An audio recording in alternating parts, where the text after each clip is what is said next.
Good morning, everyone. My name is Carla Krisuk, as Allison said.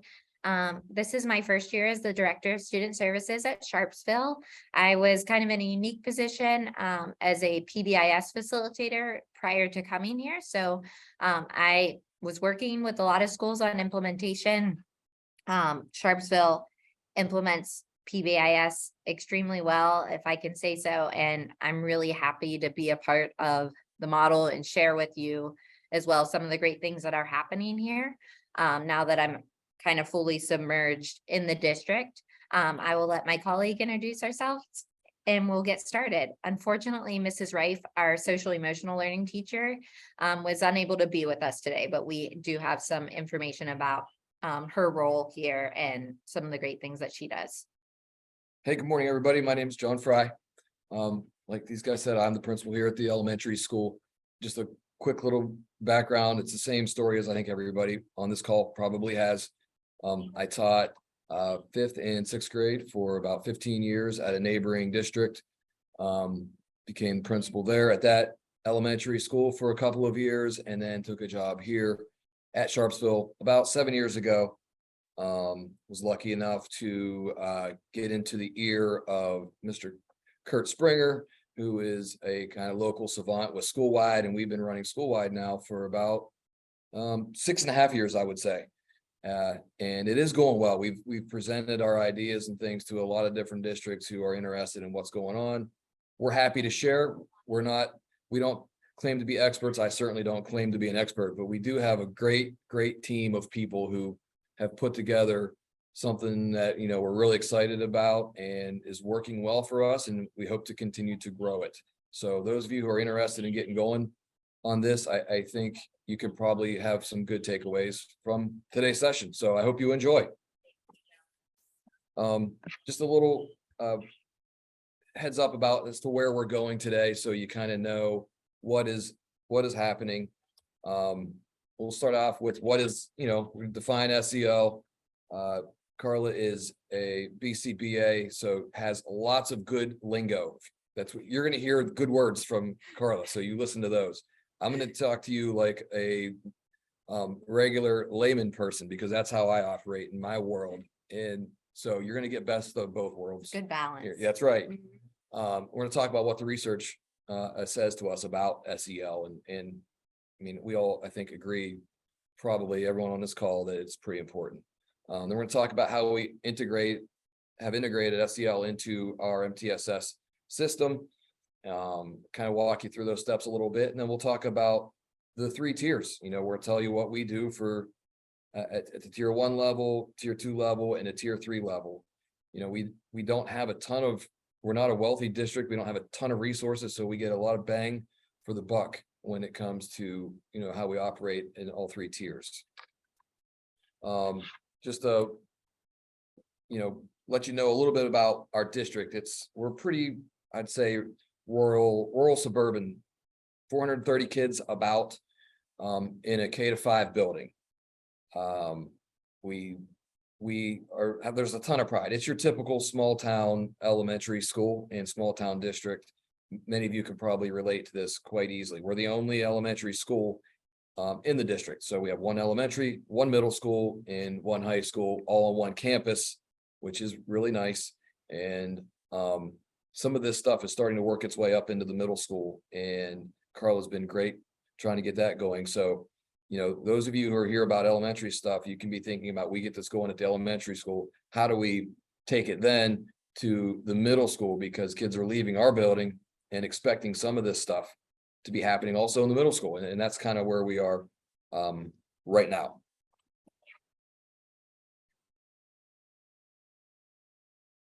Okay, so next we're going to get into what is social emotional learning. And I know for some of you, you may have a great understanding of what social emotional learning. We wanted to give you just a brief overview for those of you that have joined us and are thinking, it's kind of a buzzword in education right now, and it's around a lot in the professional development that's offered.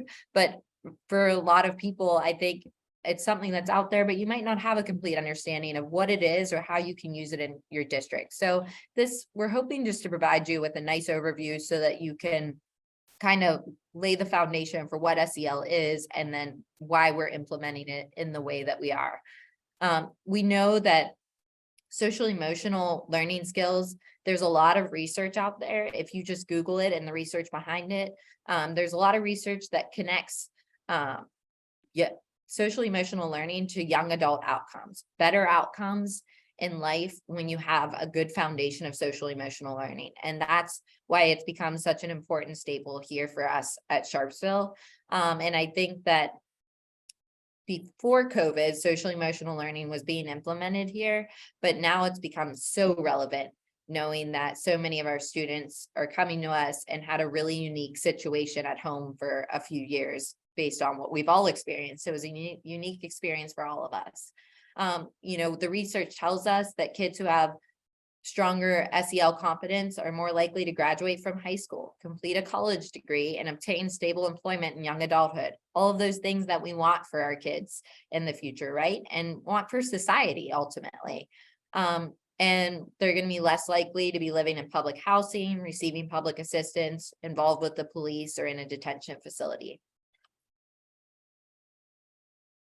This is something that we like to point out because we know that sometimes you as a stakeholder might have to bring this back to other people to say, why do I want to implement social emotional learning? Or you might gather an idea from us and say, I need to convince somebody else in the district about this. What are some things I could speak to? And we know that sometimes money talks. Unfortunately, in schools, sometimes budgets and things like that have to drive much of our decision. So we wanted to give you an idea from the research, again, why it's such a wise investment and the cost benefit behind it. So the average return on investment for 6 evidence-based programs is 11 to 1. So that means for every dollar that you invest in that program, there's an $11 return. And you think about those costs, where that $11 return comes in is, are we saving on out-of-district placements for our students? Are we reducing, by equipping them with social emotional learning skills, are we reducing some of those problem behaviors that we are going to see later down the road? Ultimately, are we saving costs in society if we're reducing the amount of that school to prison pipeline that we try to, we're really focusing on? So I think that it is a tremendous return on financially, and not that that's the only thing that we look at, but we do know that sometimes that is a big part of decisions for districts. This is information from national data. A lot of the information that we utilize in this presentation is from somewhere called castle.org.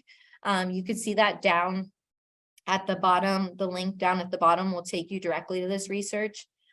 Castle has a ton of resources on social emotional learning. If you haven't checked it out, I encourage you to look there. It doesn't only include research. It also has a program guide where you can look at various social emotional learning programs, and it tells you the evidence behind them, so that if you do get an idea today and you don't have a program already, you can go look there, and it will really be a nice guide for choosing the most appropriate curriculum for your district or knowing what's out there.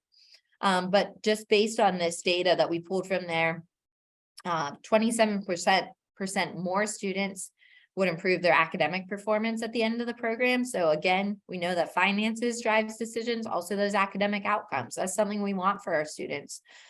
So there's research out there that shows that social emotional learning does improve that for students. 57% more would gain in their skill levels. 24% more have improved social behaviors and lower levels of distress, improved attitudes, 23% more, and 22% more with fewer conduct problems. So not only does it save you financially, we believe that it saves us a lot of time often, because that time that you're spent dealing with a student that has chronic conduct problems, if you can equip them with the skills and provide some direct instruction in social emotional learning and reduce those problem behaviors, it's really going to save a lot of time, especially on the principal's end. That's always good. Yes. This is actual data from Sharpsville. And unfortunately, because of the unique situation that happened after January 2020, we can't show you accurate data up to this point, only because we know after that that month in March of 2020, schooling looked very different. So we felt like the data would be very skewed if we tried to show you our office referrals in the past few years. This year has been probably the closest to normal for many school districts. So I know that after this year, we'll be able to take a good look at the data again and compare them in years. But this is from August of 2018 to January of 2019. So this is taking a look at the office referrals here at Sharpsville Elementary. And then when the social emotional learning program was implemented, just comparing a year, there was a 36% drop in office referrals. So that's real data from the district that shows you, and office referrals is not the only data point that we utilize. We'll talk some more about the data tools that we use, but that is one concrete piece that we had from early implementation to share about this. So data talks, and that's a good data point for you to see that it's proof in an actual implementation of it. So what is social emotional learning? We're going to do a quick overview of that because I know, again, that some of you might know a lot about it. Others might not have a lot of knowledge about it, but we want to give you some knowledge, a foundation, and then move into implementation. So there are 5 components to social emotional learning. If you look in that circle there, again, that comes from castle.org, that website down at the bottom.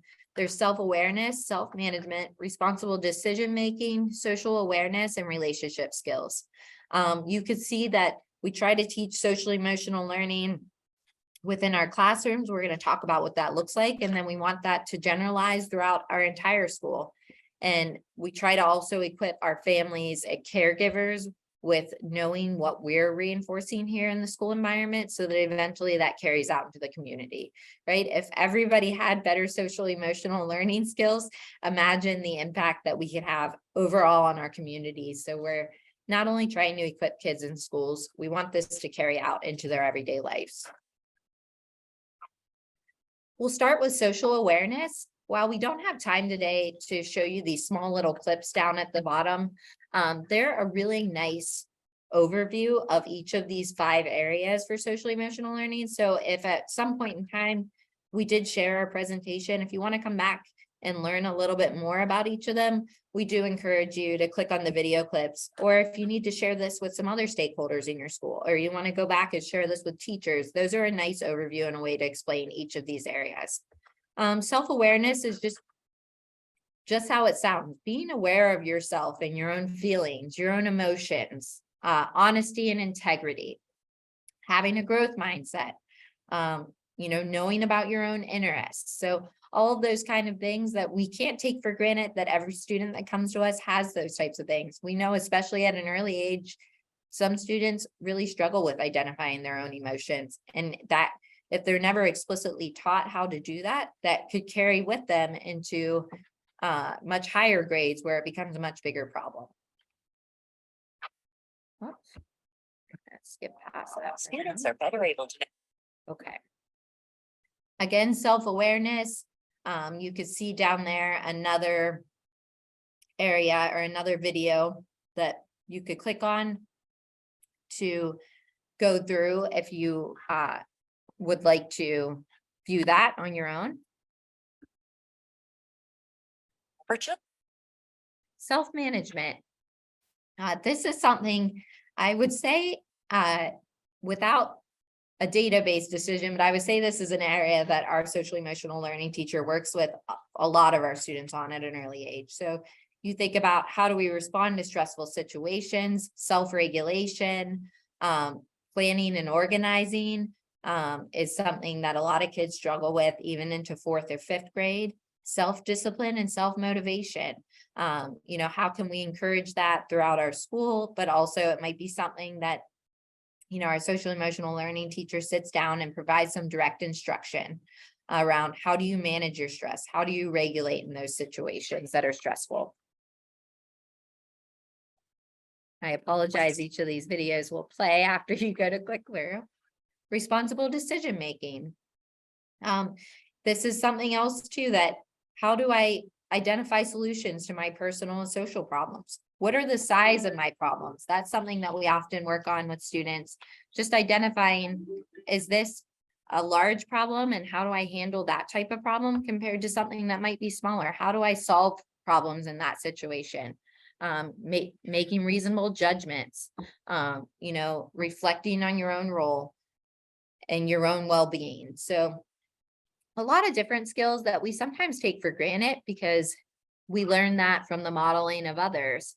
Or it was just something that was instilled in us, but we cannot necessarily just think that every student that comes to us has these skills already. We know that home environments are very different for each student, and many of these skills might not be being modeled in the most appropriate way. Relationship skills, also another really important one in the school environment. How do we develop positive relationships? How do I communicate effectively with my peers? If I'm having a lot of peer conflicts, how do I resolve those conflicts? Negative social pressure, leadership in groups. You could see there's a lot of different skills there. And our social emotional learning teacher, as John mentioned, a lot of this is carrying to our middle and high school with PaPBS and social emotional learning. So she does work with students in those buildings too. And these are a lot of the skills that are of focus for many of those students as well.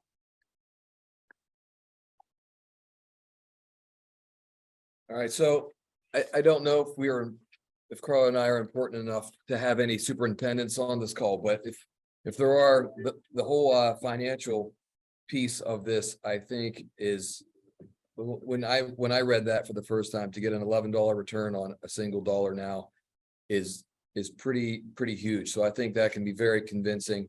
And then, Carla talked about what a benefit it is to me. And it is a benefit to me as a principal of the building. I don't know if there's principals on here, but there is. You want to do stuff like this. I mean, it gives us such sense of purpose and a good feeling of knowing that we're meeting kids' needs in 3 of these huge areas. So the question is, how are we integrating SEL into our MTSS? I can tell you that if you're a school-wide positive behavior building, then you're going to have probably an easier time doing this. And if you're not, that doesn't mean it can't be done, because this can be done. And based on what we've been through as a world the last couple of years, it's, I think, obviously important. Those of you who are school-wide schools, you're looking at this pyramid here. It makes much sense to you. As soon as you look at it, you kind of have a good understanding. But just so that everybody can understand what we're looking at, with this model, you're looking at the green section at the bottom of the pyramid. This is our tier 1 piece, and it happens across the bottom. This is the key to what we're taking care of, is the academic piece, which many schools already are running the 3 tiers of academic interventions. And then school-wide schools are running the behavioral piece that you can see at the bottom in the middle. And now what we've done this year is we felt like we've really started to attack that bottom right-hand corner, that social emotional learning piece. So everybody in our building, 100% of our kids get this tier 1 intervention. And of those 100%, this is enough for 80% of those kids. They don't need anything more. What they get in tier 1 level suits them just fine. Now, as many of us probably understand what we're looking at here, there may be 15% of those students who just need a little bit more, and things that can be done in small groups. We're taking care of those academically, behaviorally, and now social emotionally. And then if that doesn't work, we all know what happens. We raise the bar a little bit, and we get into our tier 3 interventions, all of which we're going to kind of explain in the upcoming slides. So these, go ahead, John, sorry. if I could just interject too, the website down in the bottom right corner, this did not come from Castle. I apologize. I will correct that on the slides, but it came from a website called ci3t.org. So it's ci3t.org. If you're not familiar with that website, that's Dr. Kathleen Lane's work around this model. She's a wonderful resource. I know that she has spoke at some of Patton's events in the past. And we were grateful enough that she was of support in our intermediate unit last year. So we were connected with her that way. And much of the work that we're going to share with you comes from that. I also was just going to point out with the triangle too, what I always like to think of is like a cup of coffee. So even if every kid in the school, so if you like coffee, everybody has to have coffee in their cup. That's all the things that's something that everybody's going to get. But for some of us, we like to have something a little extra added to our coffee. So if you like to have cream and sugar, think of that as tier 2. You're still going to have your coffee in your cup. So you're still going to get all those tier 1 interventions. So any of our students that are getting a tier 2 intervention still receive all of the tier 1 typical interventions. And then again, you might like a little shot of some flavored syrup or pumpkin if it's fall, that's tier 3. So now you have the coffee, you have maybe a layer of some tier 2 interventions, the cream in your coffee, and now you have that tier 3, the shot of syrup. So I just like to point out that just because you're getting a tier 3 intervention doesn't mean that you're not still receiving something that's tier 2 related, and you're always getting those tier 1 interventions, so that the goal is to always fade supports whenever the data shows us that that's possible.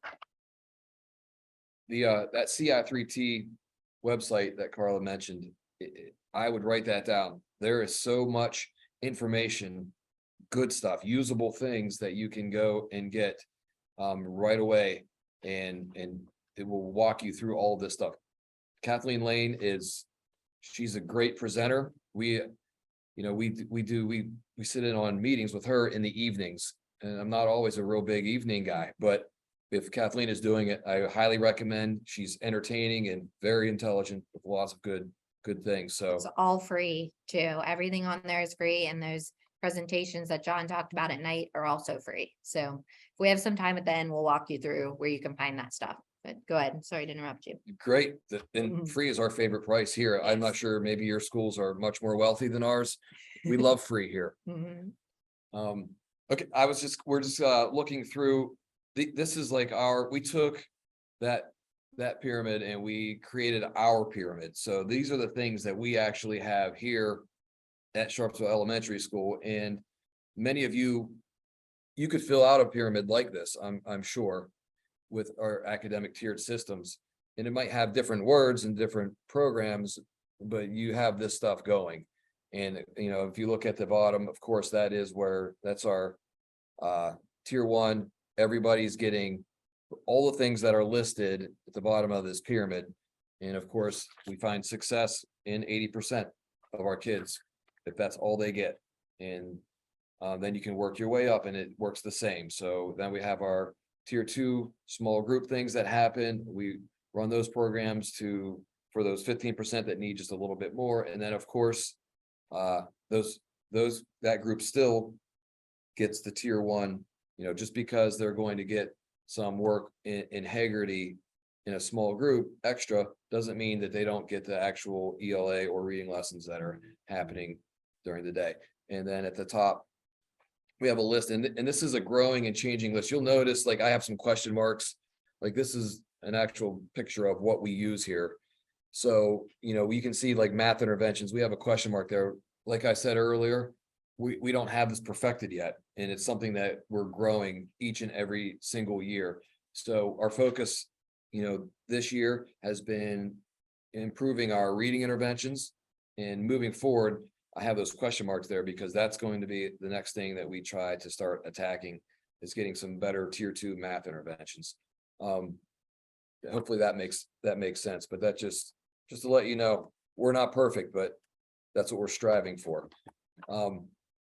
You're going to see 3 of these pyramids that are ours. This is our behavior pyramid. So this is our school-wide stuff. Many of you probably are in schools that are running a school-wide program, and it's the same situation. At the bottom, we have our things that all students are a part of. We have a ticket system. We have a 200 board that's hanging up in a prominent area of our building. We run morning announcements as reminders to our students about what the behavior expectations are. We have videos that are created by a small leadership team of our fifth graders, our oldest students that we have in the building, that we utilize at the beginning of the year. And then actually today is a wild day here because we're running our mid-year blowout. So we're reviewing videos, we're talking about rules, and right now, I'm not sure which grade level is in our gym, but we have a bounce house and all kinds of, it looks like a circus down there in our gymnasium, and students who are meeting expectations are able to go down there and take care of that and have a blast. So we do a rollout at the beginning of the year where we teach all of our expectations in all parts of the building. What's expected during arrival, what's expected during dismissal, what's expected in the restroom, what's expected in a hallway, what's expected in the cafeteria. And we have teachers teach exactly what is expected. Everyone, that's all tier 1 stuff. Then of course we have our blowouts. One is going on now, and we have another big one at the end of the year to celebrate some things. And then our tier 2 stuff, just all of the interventions that we have available are listed there. Some of you who are doing this will know what those interventions are. But it's, when things just aren't working, when tier 1 is enough, we just bump them up to the next level. And we start working on a second intervention. And then of course, if that shows that that's not cutting the butter, then we add in another little layer and we get to some tier 3 stuff. And those are the pieces that you see at the top there. And then this is the newest of our pyramids. This is our SEL pyramid. This year we were able to use some ESSER money, and we made our purchase, because what we did not have, we really didn't have a tier 1 SEL piece. We didn't have that. So we chose to go with PaPBS is the name of our tier 1 SEL curriculum. And every student in our building gets tier 1 lessons. And this happens once a week, and it's during a little time period we call our power hour. This is like our intervention slot each day. And typically on a Tuesday, Wednesday, Thursday, Friday, you can expect to see some tier 2 reading groups and math groups going on. But on Mondays, each Monday across the building during that power hour, all homeroom teachers teach a lesson from the PaPBS curriculum. It's explicitly taught, and that's something that is new this year. It's a must. It wasn't an option. We put this into place, and we said it's important enough that we're giving up some reading and math interventions to put this in place. That's how we've made that work. And then on top of that, students who show that they're not responding to that perfectly, we can move them to tier 2, where they may be in some SEL small group sessions. They could be, our counselor runs some small groups. And our SEL teacher also does some things where she's able to push into a classroom and do some work with groups of kids, which is nice to have them in that environment where maybe they were struggling a little bit, and she could be, modeling and working with students there. And all of this happens because she does these observations, and she will go in and work with teachers as well to help them, with what they're doing in their classroom. And then at the top of the pyramid is, our SEL teacher will run groups one-on-one. And we're lucky enough to have an SEL teacher. We'll talk a little bit later about how that happens. So now we're going to start to get a little more in depth into what those social emotional learning strategies look like at tier 1. Before we get there, I just want to point out, I think one of the #1 factors in getting implementation And again, like John said, we're not perfect here. We still are constantly refining our systems. We have a lot more that we want to work on, but I do see the huge driving force behind it here at Sharpsville is administrative buy-in. We have a superintendent that's very supportive and believes in this work as well. So he backs a lot of our decisions. And then with John's leadership, John is so bought into this that it's kind of unheard of in a lot of places to take away academic time for social emotional learning. But because of the data and the research that is out there, we really have an admin team that is all in on this.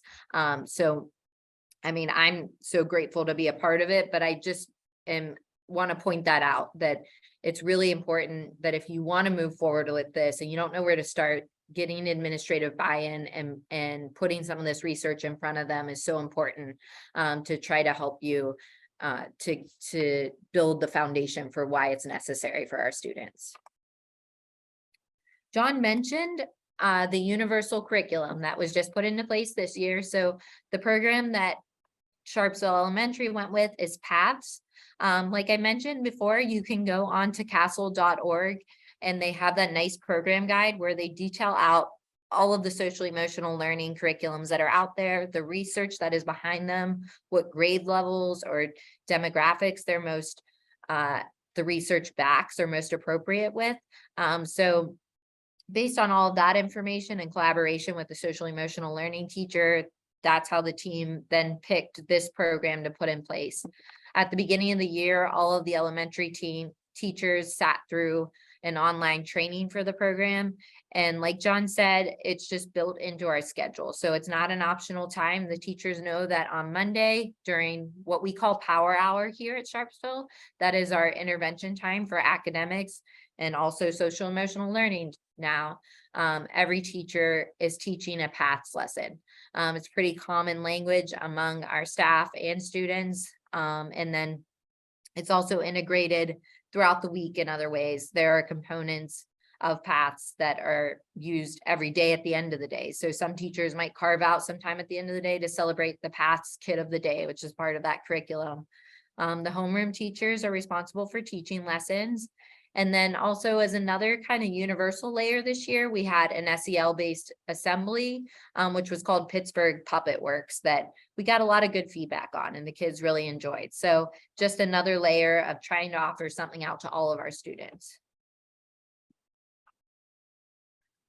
Some of the other universal supports that we utilize is with our social emotional learning teacher, something new that she started to try this year is supporting students in the general ed classroom. So they could be students that she's supporting as a part of tier 2, but then there are also students that are in the general ed classroom and out there and might not need something more intensive, just being in that classroom and supporting the teachers with some of the language from PaPBS, or how can I help kids to generalize the skill that I'm working on in PaPBS this week. She's very supportive of helping teachers integrate that throughout the day. So it's a really nice support that she does go in there. We found that now that she's gotten down the pattern of the small groups and the one-on-one, that if we could find some time for her to be out there in classrooms and working with larger groups of students, it's been really valuable. So she's been able to work that into her schedule this year. And she supports teachers in implementing those strategies throughout their entire classroom. And we've gotten great feedback from teachers on that support. All right, I'm just going to talk a little bit about our tier 2 SEL strategies. First of all, I think it's worth noting that we made a change. We had been using Dibbles for our reading and math screener for years here, and we made a change. We went to the program that's called FastBridge, and that is where all of our data is housed for reading and math. But when we purchased FastBridge, and this was, we always had a vision of this, but we didn't utilize it last year. This year is our first year utilizing the part of FastBridge that is the SEL screener. It was that fear of, and this was me being scared, I think, if you screen, the saying, if you screen, you must intervene. And so this year we kind of jumped in head first. Everyone who we've been working with It's telling us that you're okay. You've got the interventions. You're ready to go do it. So we ran our screener this year. We gave our teachers ran this. It's called Savers. And moving forward, so that you know, this goes right along with our math and reading, our academic screeners that we use. We are going to now screen 3 times a year our SEL, our social emotional learning piece as well. So we're going to do Savers 3 times a year. Basically, what that looks like is it's teachers do this. They have to answer, I think there's 13 questions that they have to complete on each student in their homeroom. That's how we have it separated here is by homeroom. They answer those questions. It puts all that data together, and it's they're measuring the 3 domains, and it's all about these 5 core SEL competencies. And when they do that, those results that we get from what the teachers complete, we use that data to make decisions to decide where do kids need to go, who needs just a little bit more. And a lot of times we're looking for those kids, those externalizers. We all know who they are, and I think everybody on here could probably list off 4 or 5 externalizers who you're sure they need a little bit more than what they're getting. This is also, we're trying to find some of those internalizers, and somebody who's maybe just too quiet or too subdued, and maybe they need a little bit more. We do have a link on here. It's let it open up. Oh, look at that. So this is just an example of an intervention grid that we have created. Carla and I are working to create many more of these. We have a few of them completed. What has been happening in the last few years is we put kids into these programs and interventions, and I don't know, maybe some of you can relate to this. They go in and it feels like we have no way of getting them out. We don't have an exit plan. This helps us figure all that stuff out. It gives us a description, and it tells us this is what we have to see in order for them to be entered into this intervention program. All right, this is how we're going to progress monitor what's going on. And then here, the key piece is here's the exit criteria. If students can do this, then they can be exited out of that intervention. And this is if you jump into this, if you jump in head first, just know this, it's going to take time. This one grid right here, Carla and I will sit and we'll discuss and talk and hash things out for a significant amount of time to create these things. So, give yourself some grace, understand that it's not going to happen overnight, but over time, you'll start seeing, we're making improvements, over time, little by little. That's the key to this, I believe. And we did not create those grids by hand. We did change a lot of the criteria in there, but again, that's something else that we got from CI3T, from Kathleen Lane. That's one of her phenomenal ideas with her team. And she also has information on screening tools on there. As John, cautioned, if you screen, you must intervene. So we always like to make sure that you're in a place there, but if you are interested in screeners, that's another thing that she has to offer on there, along with these sample intervention grids that can help you to kind of develop these for each of your interventions. All right. So one person can't do all of this. There's no doubt about it. We are pretty blessed here. We have a pretty good sized group of people who are like fully invested in all of these ideas.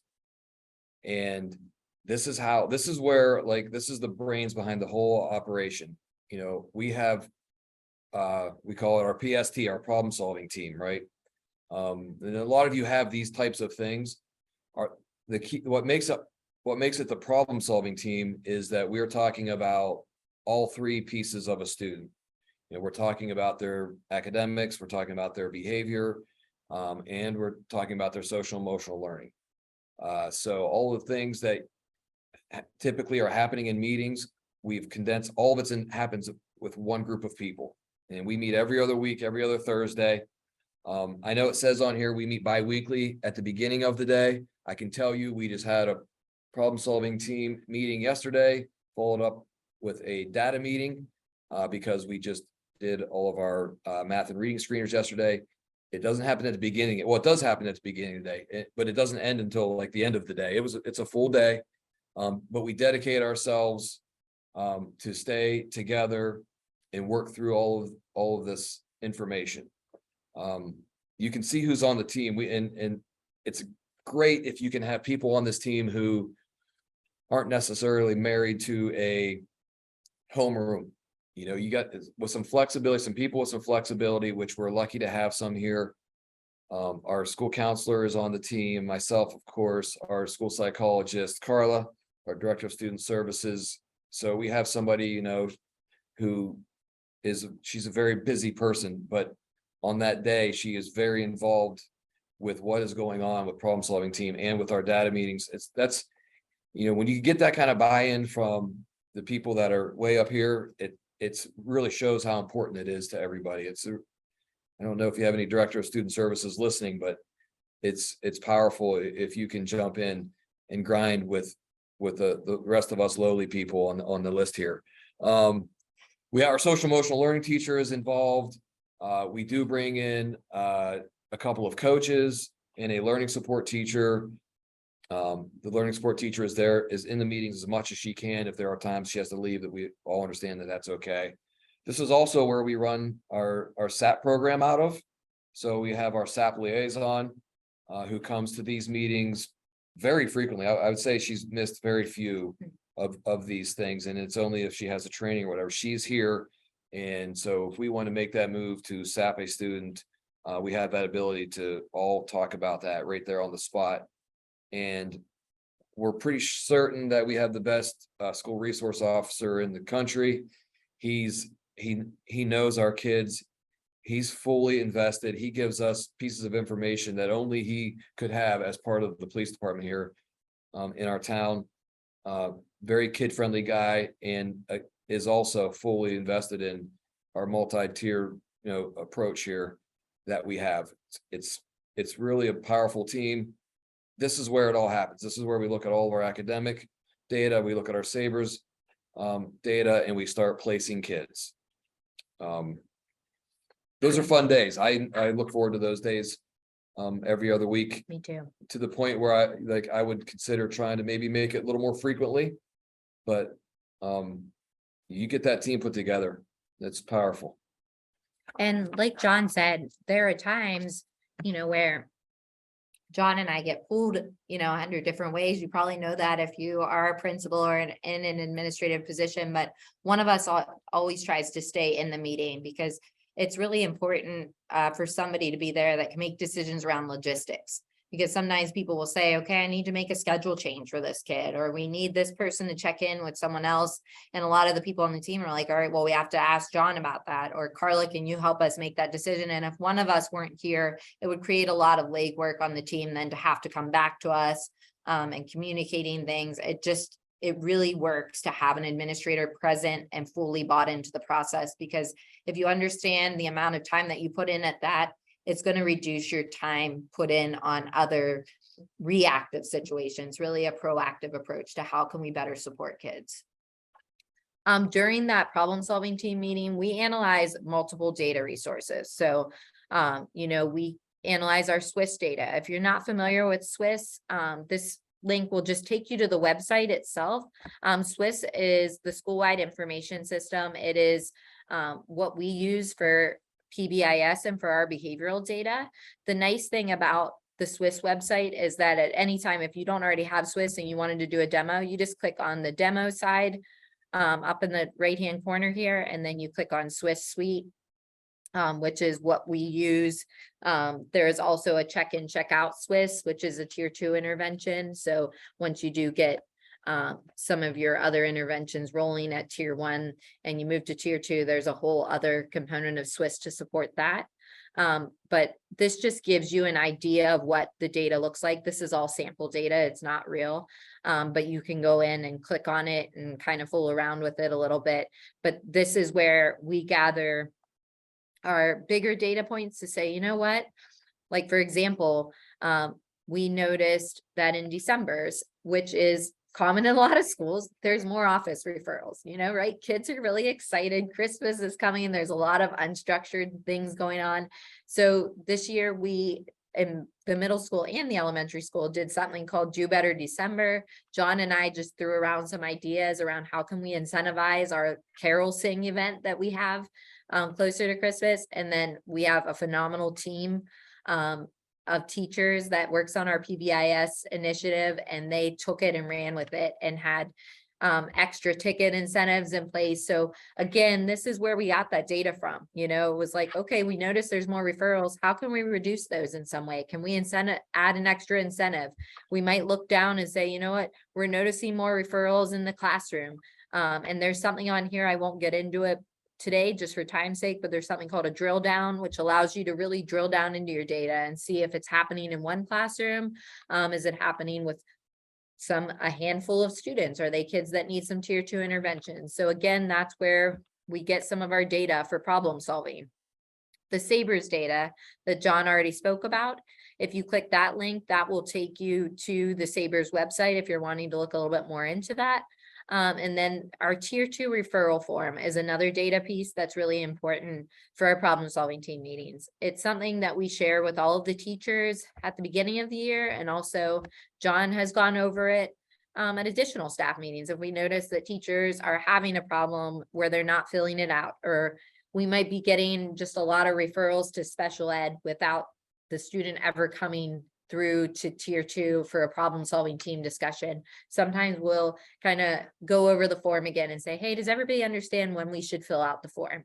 And it's really, if you're noticing academic, behavioral, social, emotional learning concerns with the student, please fill out the form, pass it to the problem solving team. That's a kid that we discuss first at our next problem solving team meeting. Hey, that so-and-so gave us a tier 2 referral form for the student. What can we put in place to support them? Or is this something that we have noticed across multiple environments? We're going to move towards a bigger, larger evaluation. That form is linked there as well. So it's something that you can gather, you're welcome to use, make a copy of it and use it in any way that you would like. Our team makes decisions about potential interventions. And then the most important part that we realized, again, like we're constantly revising what we do, but is how we communicate that with teachers. So we have Google Forms or just a Google Doc for each student that we discuss. We share that out with their teachers. And then teachers also have a spot on that document to make comments about how an intervention is going or if they have additional concerns. So there's constant communication between problem solving team and the teachers. Another tier 2 support that we offer, again, is with our social emotional learning teacher. So she might be forming some small groups. And typically she provides a screener and it's provided based on tier 2 referrals from the problem solving team. She usually does 2 direct observations after she sends out the screener, just so she can get an idea of some of the behaviors or lack of social emotional learning skills that are being noticed in the classroom. And then some of the programs that she utilizes here with our students are second step, paths, and skill streaming. So again, all evidence-based curriculums from that CASEL's recommendations. Okay. Yeah, I highly recommend some of those things that Carla was talking about. That's the Swiss data. It's that website. It's $500 for the year is what the cost is, and we utilize it constantly, not just bi-weekly. It's used all the time. We determined for today, just for instance, so to give you a little heads up, a good example of when to use it. We decided that this celebration that we're having today is for those who are meeting expectations. So as a staff, we got together, we held a meeting, decided what we felt was right about who should be allowed to go to this and who should not. And so we used the Swiss data. We determined that anyone who had 2 office referrals or more up to this point in the school year, instead of being able to go down and enjoy this awesome time, they would hold back and not just sit there with their head down, but we gave reflection sheets for students to fill out and think about what it is that went wrong, what it is they could do better. And, constantly trying to put that positive spin on saying, hey, there's more awesome, fun things coming this year. Please make sure that you're making adjustments to your behavior so that you can make sure you're involved in the next fun activity that's coming down the line. And then trying to have some stability with some of these programs so that the kids who were here last year, they know what's coming. They know what's going to happen halfway through the school year. They know what's going to happen at the end of the year. They know about some of these things and they want them and are willing to work for them. And it's nice to be able to celebrate kids doing the right thing. So if they're in a tier 2 intervention and we notice that they're not having the success that we want, the question is, how do we determine what to do with them next? We have our tier 3 piece to all of this. And like we said, we contract with our intermediate unit. That's how we have our SEL teacher, and she is K-12. So she is spread a little thin, but she does a great job of sitting in on our data meetings, analyzing data and recognizing like, okay, hey, this student, they just didn't seem to make the adjustments that we were hoping to see. They're not responding to these interventions the way we had hoped. And at that point in time, we discuss as a team and decide, hey, I think they need just a little bit more. Let's move to a tier 3 intervention. And the key to that is our SEL teacher scheduling a time to meet one-on-one with that student once or maybe twice a week for varying times, usually 30 minutes. And then it's very, we're talking one-on-one. That's the highest level of supports that we have in our with our capabilities. One of the keys to all of this that we do right at the beginning of the year, as you can see, it's written on there, our reverse permission form. So we do send this home at the beginning of the year. We just say, it basically says, hey, this is something that we have here. This is the program that we're running. If you do not agree to having your child learn about awesome things and how to be a good human, then sign and return this. We obviously don't get too many of these back, but this is our reverse permission form, and that link was right on there. Feel free to grab that and use it however you'd like, adjust it however you want. But that's something that we do at the beginning of every school year, just so we have that information out there about our program. And I don't know, we've maybe in the last couple of years, maybe we've gotten 3 of those returned. But just so you know, if that happens, always, if that particular student starts to struggle and we find that they need some of these supports, when I call home and talk to the parents and say, well, you signed this paper, most of them didn't understand what they were signing. There's been a couple of those, and then one understood, but then finally agreed that, you know what, I think this sounds like something maybe that would be beneficial for my child. I agree now. So, we've never had anybody say no, thank you on the supports that we are offering here.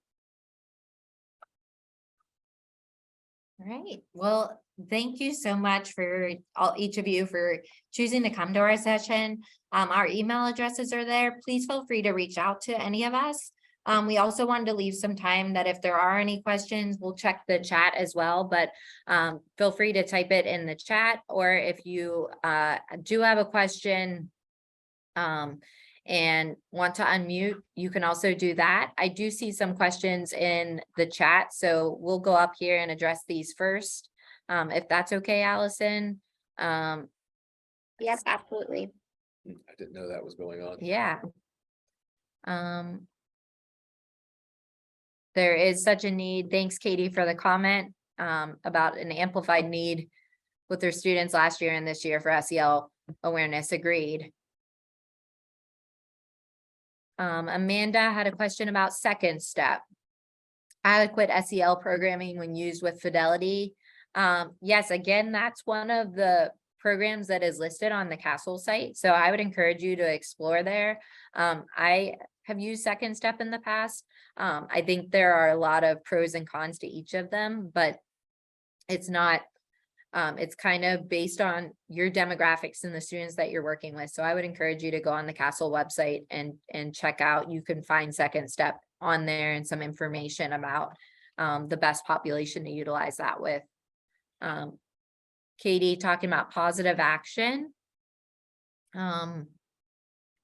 For consistent use at elementary level. Katie, again, that's where I would recommend the Castle site. I think that will be really helpful for you in choosing a curriculum. And they do have a component on there, I believe, that tells you what grade levels it would be most appropriate with each curriculum. I do know that Kathleen Lane speaks highly of positive action. I don't have a lot of personal experience with that one myself. Anything you would add? Yeah, I don't, I have no experience with that. Okay.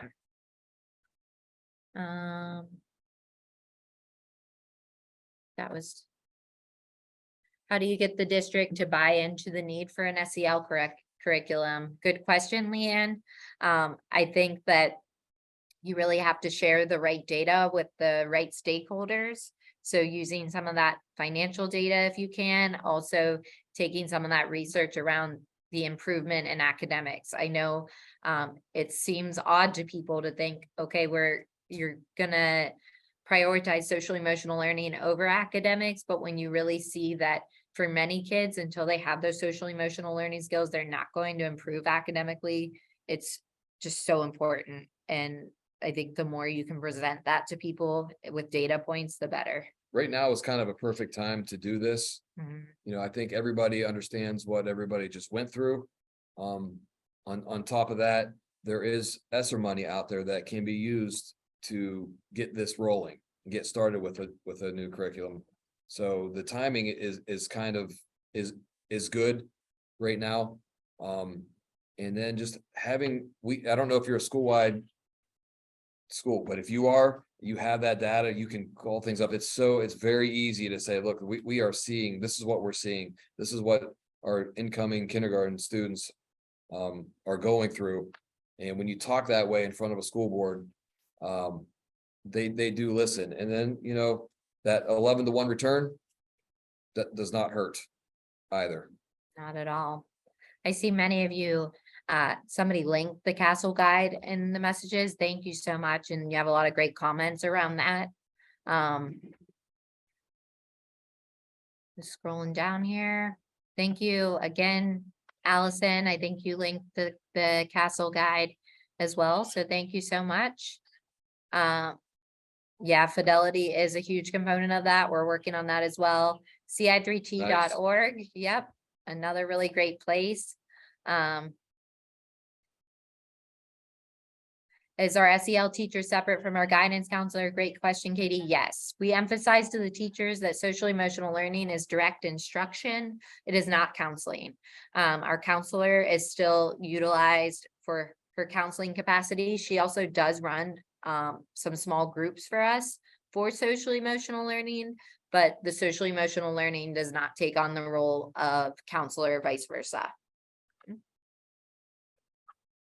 The universal screener, do you want to speak to that? Yeah, I mean, it depends on the teacher, I'm sure, but we did have some teachers say that it did take a little bit of time. You know, if you're the type that's going to want to sit down and think about every question, all 13 questions for every student, you know, I don't think it's really designed that you necessarily have to spend an hour on each student. That's not really what it's supposed to be. They're like quick one-hitter questions that you want to rate the child, you know, in quickly, whatever comes to your head. As a matter of fact, we ask them not to sit down together and go through and think about each one.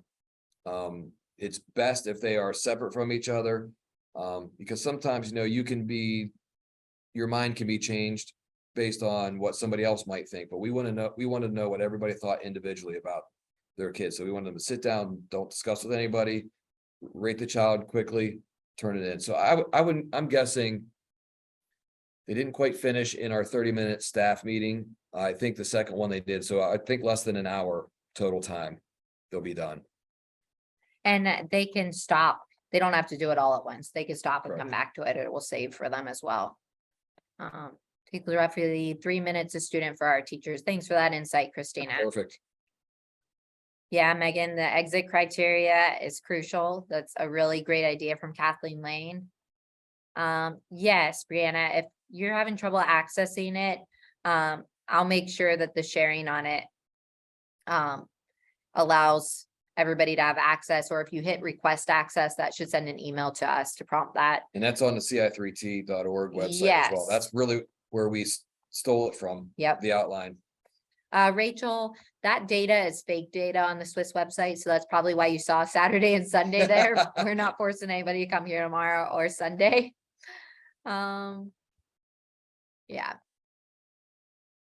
All good points around the fake data. How do parents respond if their child doesn't get to participate in the blowout?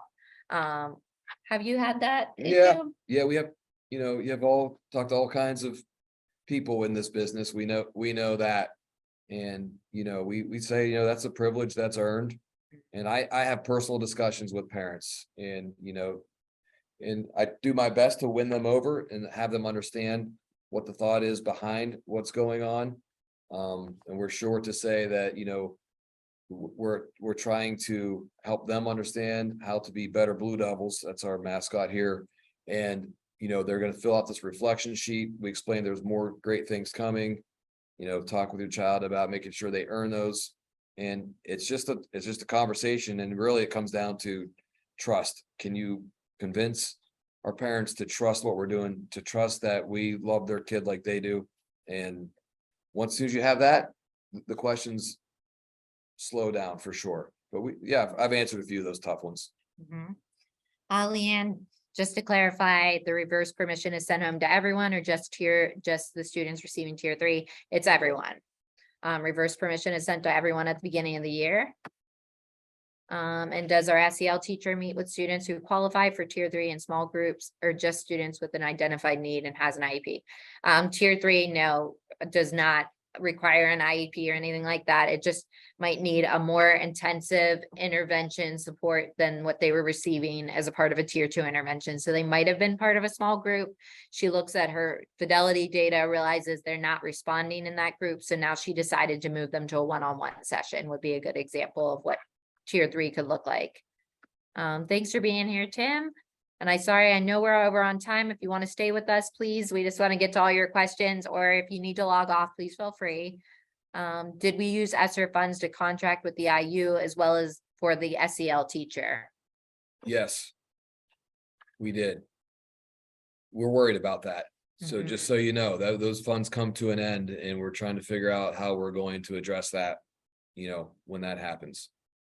Yeah. That's for the higher ups to figure out. I just spend the money. I don't worry about where it comes from. I think we spoke to a little bit about how we talked to the school board and some of the stakeholders about this data. Do students have to do anything with the universal screener? Only teachers? Only teachers. And thank you. I see that somebody requested access. Thank you all for being here. Again, if you go on that CI3T website, if you go to professional learning, that's where a lot of, she has a flyer to some Zoom sessions. That's where John was talking about those evening sessions that we hop on. Kathleen is extremely flexible. Sometimes I get on there with my kids in the background and she's just wonderful. So sign up to learn more about her work there. And that's also the place, the professional learning tab gives you all access to all of those grids and everything. So if there are no other questions, again, if you have another question, just throw it in the chat or feel free to unmute. Otherwise, I hope you all have a great next session. We appreciate your time and attentiveness. And if you need anything in the future, please feel free to reach out. Thank you. Thanks, guys. Thank you so much.